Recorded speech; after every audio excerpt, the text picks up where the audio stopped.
Assalamualaikum warahmatullahi wabarakatuh. Tidak bosan-bosannya dulur berjumpa dengan saya, membahas juga mengenai wakaf dulur. Wakaf lagi, wakaf lagi, wakaf lagi. Beberapa episode berturut-turut ini sekarang saya akan mengelompokkan dulur. Untuk pojok hukum ini saya akan mengelompokkan biar dulur-dulur tidak bingung campur aduk mengenai hukum. Jadi wakaf sampai beberapa kali kita bahas secara tuntas. Setelah itu baru lainnya, sertifikat atau apa tentang properti semuanya, pertanahan semuanya. Ya, ini untuk kesempatan kali ini ada orang yang mengklaim itu tanah wakaf, tapi diklaim itu tanah hak miliknya dia. Ya, jadi jika tanah wakaf diklaim hak milik atau mau dijual, jadi pertanyaannya seperti itu. Ya, jadi ada orang ini mengklaim bahwa itu tanahnya, padahal itu tanah wakaf. Sedangkan pihak yang merasa mengelola tanah wakaf, baik itu berupa tempat ibadah, masjid atau anggap saja tempat pendidikan, yayasan, pesantren dan lain sebagainya lah, apalah, anggap bukan masjid lainnya, itu dia dulunya memang saya anggap tidak punya surat-surat di bawah tangan. Dia dapat wakafnya di bawah tangan.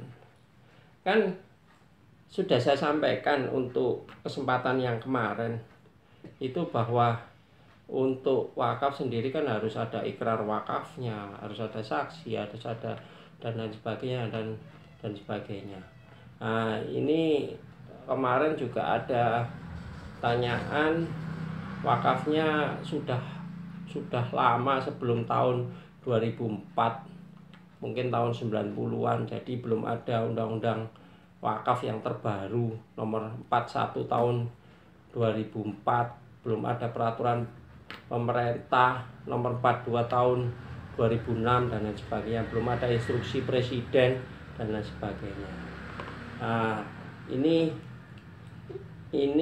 kebetulan pertanyaannya ada orang yang sudah melaksanakan mengelola tanah wakaf yang notabene memang belum ada pengurusannya, belum ada atau ikrar wakafnya, secara lisan saja, tapi diklaim menjadi hak miliknya. Nah, itu hak miliknya, bahkan mau dijual dulu. Sebenarnya saya ini hanya memberikan hikmah pertanyaan atau pengetahuannya. Sebenarnya pihak yang saya kritik ini, pihak yang mengelola wakaf atau nasir atau lembaga wakaf tadi, itu sebenarnya langsung membuatkan ikrar wakaf yang terbaru. Jadi gini, kalau dulu secara lisan oleh wakif, tapi wakifnya sudah meninggal. Sedangkan untuk saksi ada, terus untuk ahli waris wakif ada juga, ya dibuatkan aja dari ahli waris itu, dibuatkan namanya ikrar wakaf yang baru. Nanti setelah kita mendapatkan ikrar wakaf yang baru tadi, alangkah baiknya segera didaftarkan di kalau urusan tanah kan Badan Pertanahan Nasional. Menjadi pertanyaan kalau barang itu barang bergerak, seperti kendaraan bermotor, seperti bank, seperti dan lain sebagainya, ya didaftarkan aja di permohonan di pengadilan agama atau kantor urusan agama. Tanyaannya kan seperti itu, jawabannya seperti itu kan. Ya langsung disampaikan kepada bank atau disampaikan kalau dalam bentuk saham, dalam bentuk deposito atau apa, emas atau apa, titipan atau sebagainya. Tapi kalau barang yang tidak bergerak seperti tanah tadi, ya disampaikan ke Badan Pertanahan Nasional. Ini menurut hemat saya, menurut keterangan hemat saya, seperti itu. Karena apa? Agar kita mempunyai dasar hukum yang kuat, agar di kemudian hari tidak terjadi klaim, tidak terjadi orang-orang yang mengaku-ngaku bahwa itu tanahnya, itu kendaraannya, itu depositonya, itu uangnya, itu dan sebagainya dan seterusnya. Seperti itu. Jadi perlu saya garis bawahi bahwa untuk agar tidak diklaim, ya segeralah dibuatkan secara tertulis. Kalau sudah ada akte ikrar wakafnya, langsung segera didaftarkan ke Badan Pertanahan Nasional untuk di atasnamakan ke lembaga masjid atau yayasan atau apalah istilahnya, ditingkatkan, dibalik namakan menjadi milik daripada atas berdasarkan wakaf nomor sekian-sekian, atas ikrar wakaf nomor sekian-sekian, tanggal sekian-sekian, seperti itu. Sedangkan untuk persyaratan apabila ini loh ya, masih hidup si wakif tadi, masih hidup dan didaftarkan ke Badan Pertanahan Nasional, ya toh, ke Badan Pertanahan Nasional, itu alangkah baiknya persyaratan-persyaratan itu harus dipenuhi. Biasanya kalau untuk persyaratan itu di BPN itu sudah ada ya, terutama surat permohonan untuk dibalik namakan menjadi sertifikat atas nama yayasan berdasarkan akte ikrar wakaf. Jadi surat permohonan, terus ada surat ukur, terus ada sertifikat itu sendiri ya, atau masih berupa petok, yaitu petoknya itu.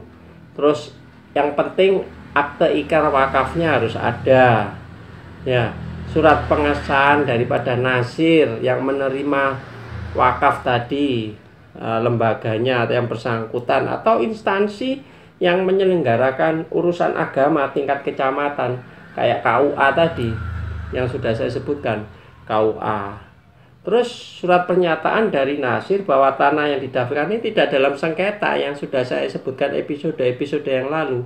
Tidak dalam sengketa, tidak dalam jaminan bank, tidak dalam perkara lain, tidak dalam sitaan, macam-macam seperti itu.